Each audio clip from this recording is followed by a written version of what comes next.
y no domésticos. Los integrantes son Ronald Puche, Pablo Pérez y mi persona, Elena Paternina. En primera instancia tenemos que los métodos prácticos para monitorear la actividad endocrina son esenciales para evaluar el potencial reproductivo de cada animal y para desarrollar y usar tecnologías de reproducción asistida cuando la reproducción natural falla. Dentro de estos métodos encontramos el primero, llamado monitoreo de metabolitos esteroides. Este método en 1980 demostró que los metabolitos de esteroides se podían medir en orinas y heces. Una de las ventajas de este método es que se ha eliminado la necesidad de anestesia y o restricción para el monitoreo hormonal longitudinal. Además, los metabolitos se excretan durante un periodo de horas, lo que permite difundir la dinámica secreto normal y las respuestas fisiológicas genuinas. En el caso de los felinos, el análisis urinario de los esteroides reproductivos no es una opción, por lo que los esteroides se excretan exclusivamente en las heces. Otro método de monitoreo que tenemos es no invasivo de esteroides. La inyección de esteroides radiomarcadas en los gatos domésticos revelaron que un 85 al 95% de los metabolitos se excretan en las heces de 1 a 2 días. Además, la mayoría de la reactividad se excreta en las heces como metabolitos polares, presumiblemente conjugados, no hidrolizables, sin presencia de cortisol.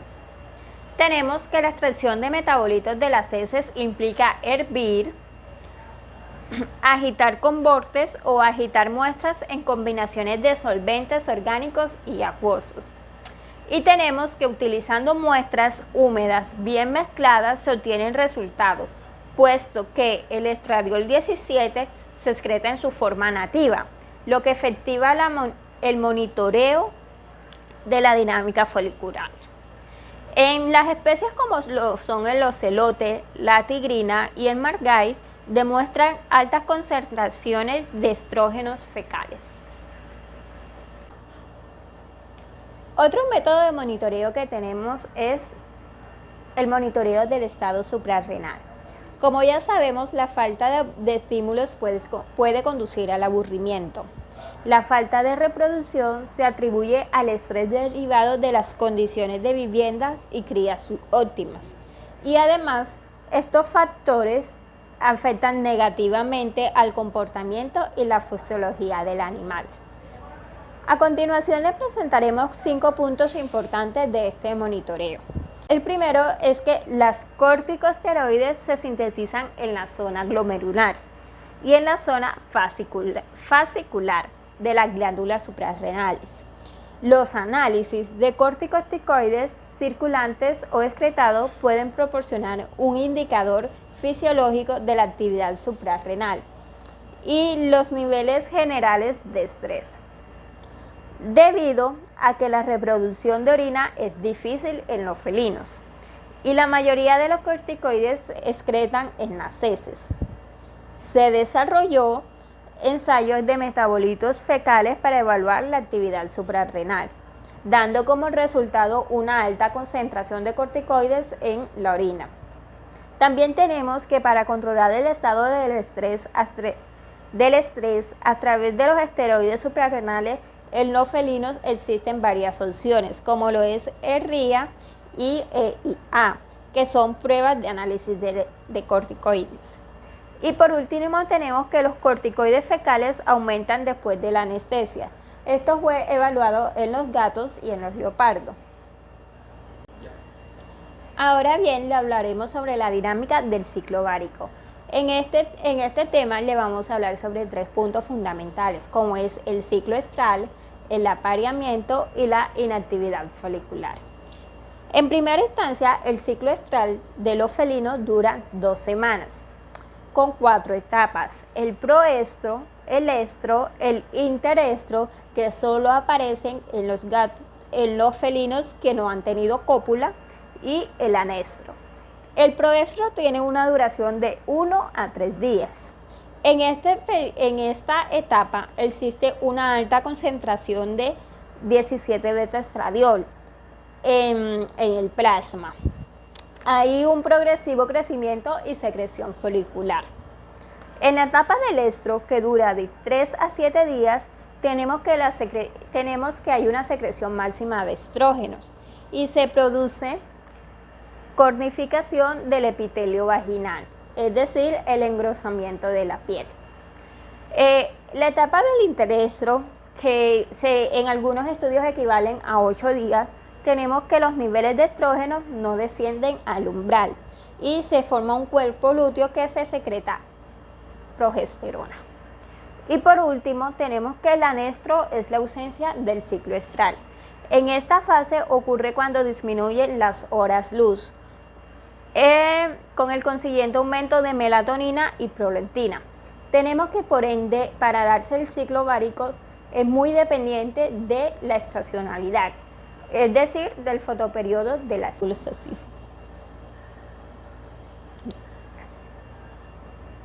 Ahora bien, el gato doméstico ha sido descrito tradicionalmente como un ovulador inducido y la respuesta consiste en 3 pasos.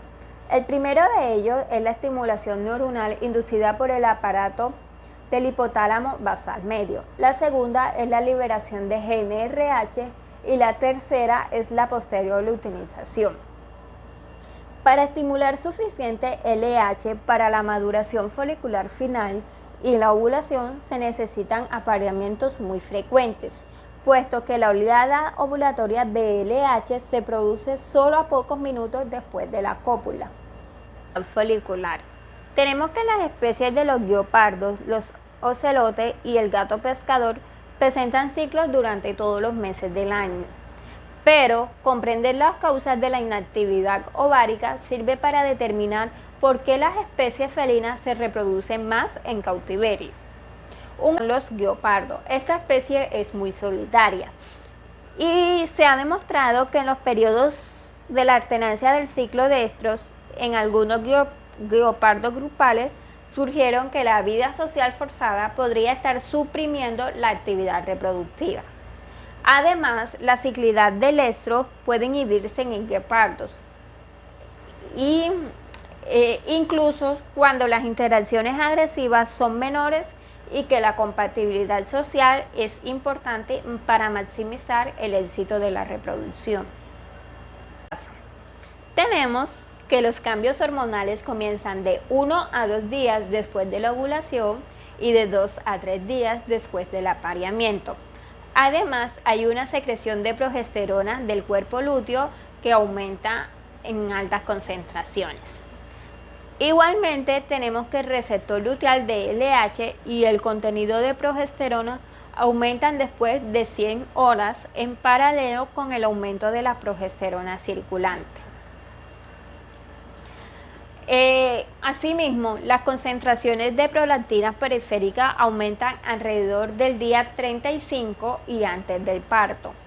Y tenemos que la relaxina circulante desde la unidad fetoplacentario aumenta aproximadamente al día 20.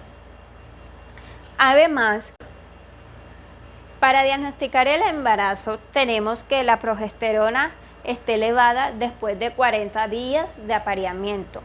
Igualmente la medida de relaxina y la prolactina. Estos son diagnósticos del embarazo después de la mitad de gestación. Pero en los felinos no domésticos, las concentraciones de prolactina durante la fase lútea son cuantitativamente similares e igual a los gatos domésticos, pero hay una diferencia de especies en los patrones secretores de estrógenos durante la gestación.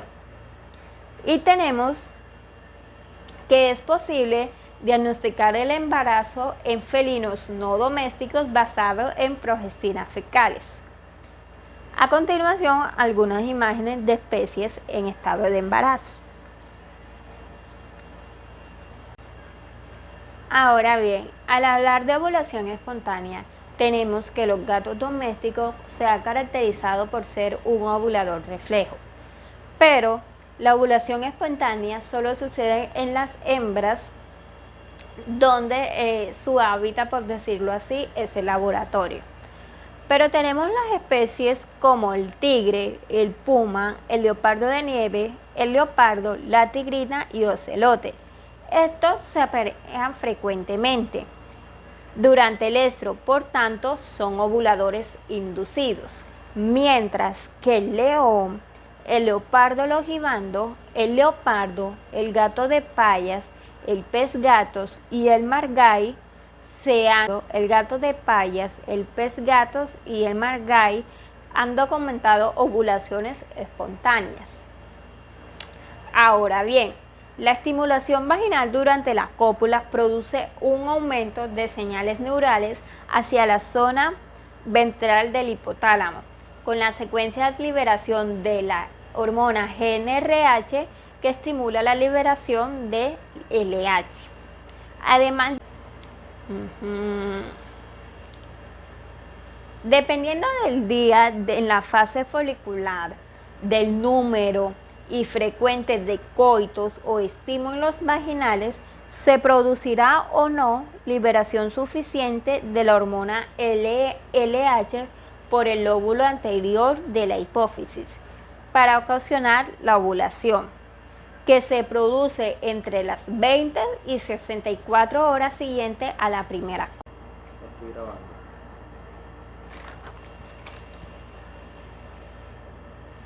Otro aspecto importante de estos temas es la estacionalidad. Sabemos que el gato doméstico es estacionalmente poliestroso en fotoperiodos que actúan normalmente, pero circulará durante todo el año cuando se manejan a 12 horas de luz artificial.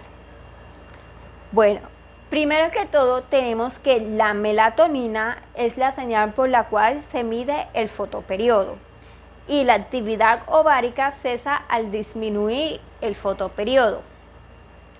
Ahora bien, la secreción de melatonina está controlada por el fotoperiodo dominante, siendo las concentraciones más altas durante las fases oscuras. Y tenemos que la melatonina exógena administrada por vía intravenosa o oral puede suprimir la actividad ovárica. Esto se da en gatos domésticos.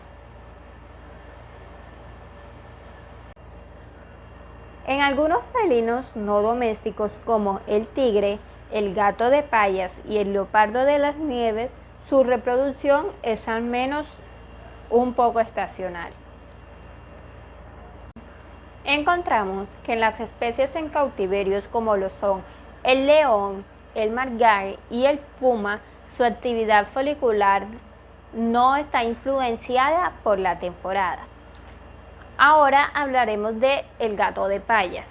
Esta especie es altamente estacional y sus hembras exhiben su actividad ovárica por solo los tres primeros meses del año. Además, la actividad ovárica de la hembra se estimula cuando se traslada una exhibición al aire libre y durante el Festival de las Luces. Este último es un evento que se realiza en las instalaciones del zoológico, donde dejan encendidas por 5 horas las luces artificiales. Además, se produce un aumento estacional en la hembra y responde con un aumento en la excreción de estrógenos fecales, pero no se produce reproducción. El caso contrario del leopardo longibando. Esta especie es alojada en interiores con exposición continua a 12 horas de luz artificial por día y realiza ciclos durante todo el año. Vemos sobre la inducción de la ovulación. En primer caso tenemos que se realiza un estímulo para producir la ovulación y este estímulo se produce si solo se tiene lugar a la cópula. Tenemos que la inducción de la ovulación inseminación artificial, son usos de la monitorización hormonal para evaluar la respuesta ovárica. Asimismo, tenemos que las hormonas como las gonadotropinas SG y HCG se usan para estimular el desarrollo folicular e inducir la ovulación. Además de esto, el hiperestrogenismo crea un ambiente endocrino anormal, perjudicando la fertilización, la embriogénesis y la implantación. En las gatas domésticas, las tasas de embarazo son más altas cuando se administra gonadotropina durante el periodo interestro y cuando la actividad ovárica es mínima.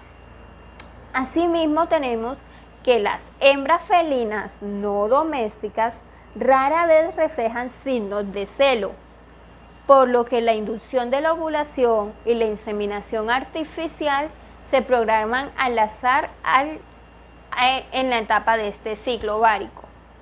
Y por último, tenemos que el monitoreo de esteroides fecales continuará siendo importante para evaluar la eficacia de estas terapias y lograr optimizar los productos de reproducción asistida especie por especie.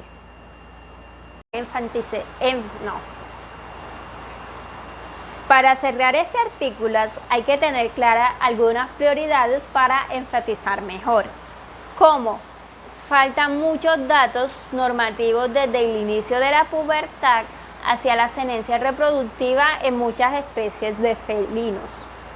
Además, el tipo de ovulación y el efecto de la estacionalidad afectan los esfuerzos de reproducción tanto naturales como asistidos. Por tanto, la capacidad de evaluar el estado reproductivo permitirá identificar problemas reproductivos y desarrollar soluciones de mediación. No obstante, tenemos que el beneficio más útil del monitoreo de metabolitos esteroideos es evaluar las causas de la baja fertilidad y desarrollar protocolos de inducción de la ovulación que den como resultado respuestas consistentes y claras. Además de esto, la necesidad de controlar el ciclo reproductivo, la actividad ovárica y la sincronización del estro. Las evaluaciones de la actividad suprarrenal deberán permitir identificar el ambiente óptimo compatible con los mecanismos y las necesidades del bienestar. Y por último, tenemos que los futuros estudios deberán utilizar evaluaciones hormonales junto con observaciones de comportamiento. Muchas gracias.